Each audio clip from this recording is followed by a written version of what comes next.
Hello everyone, welcome back to the channel. So in this video we are going to cover Lycidas by John Milton, but before that like the video and subscribe the channel. So without wasting any more minute, let's get started. So भाई Lycidas जो John Milton ने लिखी है ये बहुत ही interesting है.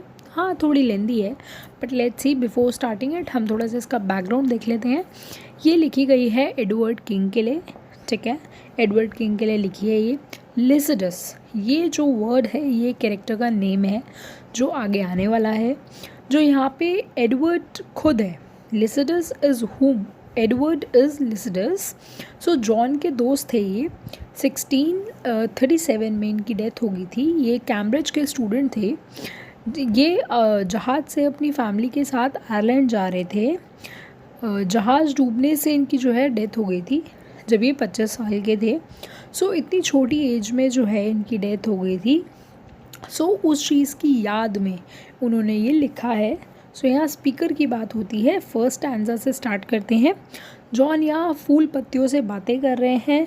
Laurels यहाँ पे जो वर्ड है ये एक एवरग्रीन ट्री है जो सूख जाता है, जिसको जॉन बोलते हैं कि मैं फिर से आ गया तुम्हारे पास. मैं आ गया हूँ तुम्हारी बेरीज़ को तोड़ने, तुम्हें परेशान करने. हाँ जी, बेरीज़ को तोड़ने with my forced fingers. Forced fingers जो एक टर्म है वो ये यूज़ करते हैं. और तुम्हारी लीव्स को काटने आया हूँ बड़ा होने से पहले. बिकॉज़ ये एक काइंड ऑफ अ प्लांट है, ये मेहंदी प्लांट है, henna we can say, kind of henna जो ड्राई हो जाता है. तो वो इसीलिए बोलते हैं कि मैं तुम्हारी लीव्स को, पत्तियों को काटने आया हूँ बड़ा होने से पहले. और क्यों? क्योंकि मैं मजबूर हो गया हूँ ये करने के लिए. बिकॉज़ एक दुख वाली बात है, वो ऐसा बोलते हैं कि एक दुख वाली बात है जिसने मुझे बहुत ज़्यादा मजबूर कर दिया है तुम्हें डिस्टर्ब करने के लिए. डिस्टर्ब करने के लिए ही मीन्स कि तुम्हें काटने के लिए, तुम्हें तोड़ने के लिए. बिकॉज़ जो लिसिडस है वो मर गया है. ये चीज़ वो किससे बोलते हैं? ये चीज़ वो बोलते हैं उन लीव्स से जिनको वो काटने आए हैं. So further he says that वो बोलते हैं एक टोंट मार के कि मैं उनके लिए पोएम नहीं लिख सकता. बट क्यों? ये वो उनकी रिस्पेक्ट में बोलते हैं कि यार वो खुद एक बहुत अच्छे पोएट थे और उनको उनकी पोइट्री के लिए बहुत जाना जाता था, बहुत नाम था उनका. और फिर वो बोलते हैं कि वो अपने पोएम की एक लाफ्टी राइम बिल्ड कर सकता था. मतलब वो इतने एक्सपर्ट थे. लिसिडस को अपनी फिर वो आगे जो उनकी डेथ हुई है उससे रिलेट करके कुछ बोलते हैं कि उनको अपनी पानी की कब्र पर ऐसे नहीं रखना चाहिए, हमें रोना चाहिए उनके लिए. मतलब हमें दुख मनाना चाहिए, टीयर्स का रिवॉर्ड मिलना चाहिए उनको, आंसुओं का रिवॉर्ड. तो इससे स्टेटली क्लियर हो जाता है कि जो उनकी डेथ है वो किस. यहाँ पे इट इज़ क्लियर दैट उनकी जो डेथ है वो पानी से हुई है. ठीक है, वैसे तो ये हमें पहले ही पता चल गया था, बट दो इट क्लियर्स कि जो उनकी डेथ है वो पानी की वजह से हुई है या पानी में हुई है. यहाँ पे अपना स्टैंजा 1 ख़त्म होता है. स्टैंजा 2 स्टार्ट होता है जिसमें वो बोलते हैं तुम एक लाउडली म्यूज़िक प्ले करो सो दैट मुझे एक इंस्पिरेशन मिले कि मैं लिसिडस के लिए कुछ पोएम लिख पाऊँ, कुछ अच्छा लिख पाऊँ जिससे मैं खुद खुश हो जाऊँ लिख के. पोएट यहाँ ये चीज़ें खुद से बोल रहे हैं, मुझे ज़्यादा डिले नहीं करना है इस चीज़ में. पोएट बोलता है कि फ्यूचर में जब मैं मर जाऊँगा, पोएट यहाँ अपनी बात कर रहा है कि जब मैं मर जाऊँगा तो मेरे मरने के बाद मेरी कब्र के आसपास से जो भी फ्यूचर पोएट गुज़रेगा, कोई फ्यूचर में पोएट होगा वो गुज़रेगा, तो वो भी मेरे लिए कोई ऐसे ही पोएम लिखेगा और कहेगा रेस्ट इन पीस. ये पोएट अपने आप से बातें कर रहे हैं. नाउ अगेन नेक्स्ट उसमें पोएट लिसिडस से के लिए बोलते हैं कि पोएट लिसिडस से कह रहा है कि हम दोनों सेम कंट्री साइड वाले लेक में पड़े हुए हैं, कि हमने साथ में ही अपने भेड़ बकरियों को चराया है.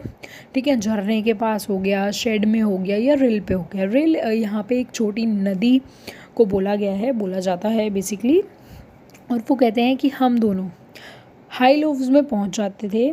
ठीक है, भेड़ बकरियों को चराते हुए जब सूरज अपनी आंखें खोल रहा होता था तो उससे पहले हम वहाँ पे होते थे. ऐसा पोएट यहाँ पे बोल रहे हैं. यहाँ पे पोएट ये भी बोल रहा है कि जब वो अपनी भेड़ बकरियों को चराते थे तो हम साथ में ग्रे प्ले की आवाज़ सुनते थे और ये बताने के लिए कि सूरज उग गया है ताकि ये सबको पता चल जाए, ये अपनी भेड़ बकरियों को खिला पिला के मोटा करते थे। और जो घास रात में बड़ी हो जाती थी, जब उस पे सुबह ओस जम जाती थी तो वो उसको खिलाते थे।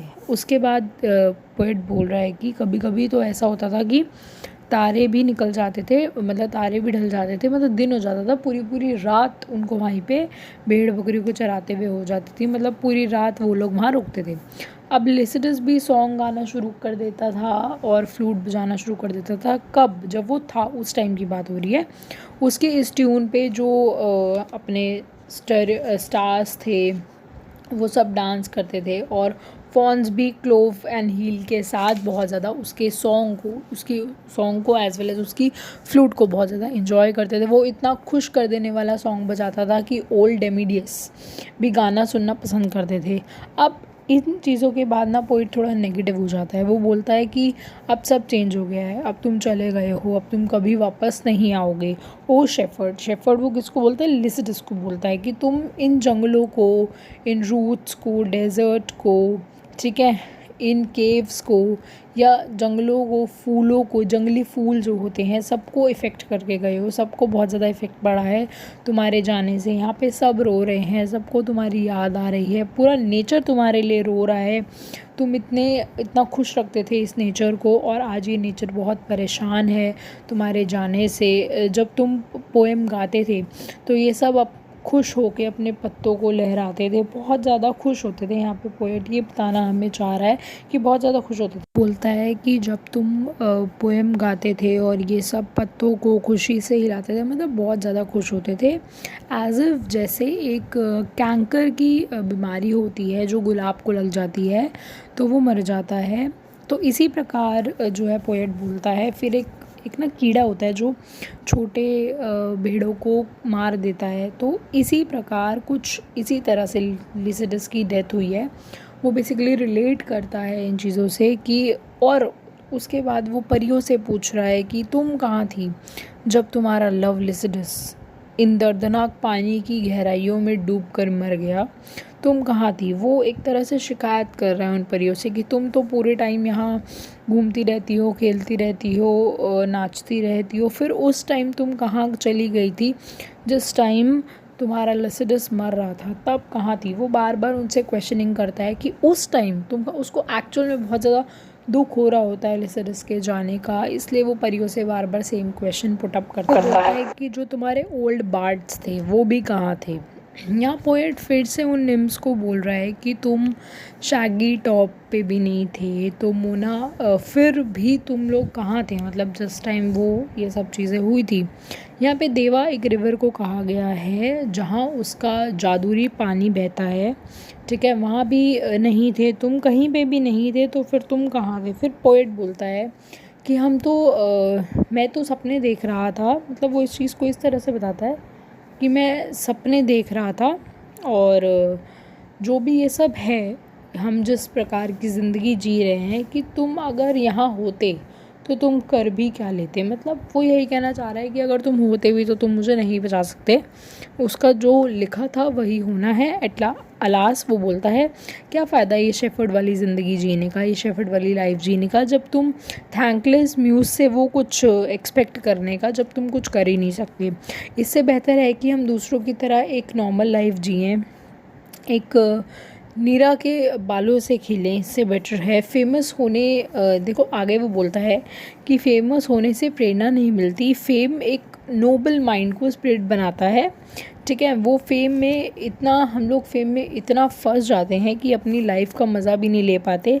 बस अपनी लाइफ में हम जो है फेम के पीछे भागते रहते हैं, काम के पीछे भागते रहते हैं, और हम अपनी लाइफ को प्रॉपर्ली इन्जॉय भी नहीं कर पाते। और जब उन्हें लगता है कि हमने फेम पा लिया, हमें या उन्हें जब लगता है कि हमने फेम पा लिया, तो हम अपनी क्या करते हैं, कैंची से जो हमारी ज़िंदगी की कच्चे धागे हैं वो काट देते हैं। तो इस टाइम का बेसिकली मतलब यही है कि जब हमें फेम मिल जाता है, देखो एक इंसान को फेम कब मिलता है, जब एक लेवल पे ही जाके फेम मिलता है, जब वो पूरा उस फेम से भर जाता है, थक जाता है, सारे काम कर लेता है, तब तक वो एजेड हो जाता है।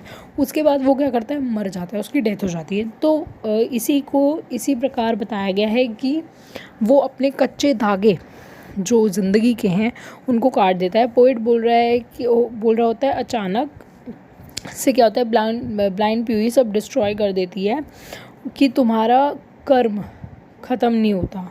जो तुम्हारा फेम है वो एक बार को ख़त्म हो जाता है, बट तुम्हारा कर्म कभी ख़त्म नहीं होता। वो ये भी बोलता है कि जो फेम है वो कोई प्लांट नहीं है जो इस वर्ल्ड में ग्रो हो रहा है, वो सिर्फ एक हम है जो उसको इतनी ज़्यादा इम्पोर्टेंस दे रहे हैं।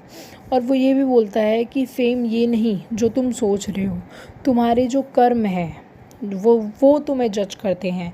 मतलब तुम इस प्रकार के कर्म करो कि तुम्हें आगे मरने के बाद सुख वाली ज़िंदगी मिले, ना कि तुम सारे पाप करके जाओ। तो यहाँ पे आज की वीडियो के लिए सिर्फ इतना ही। आधी पोएम हो चुकी है, आधी बाकी वीडियो में होगी। So if you really like the video and you understood, make sure you hit the like button and subscribe the channel.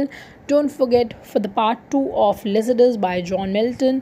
So see you soon, maybe next day I'll upload the video. So make sure you hit the like button and subscribe the channel. Thank you for watching.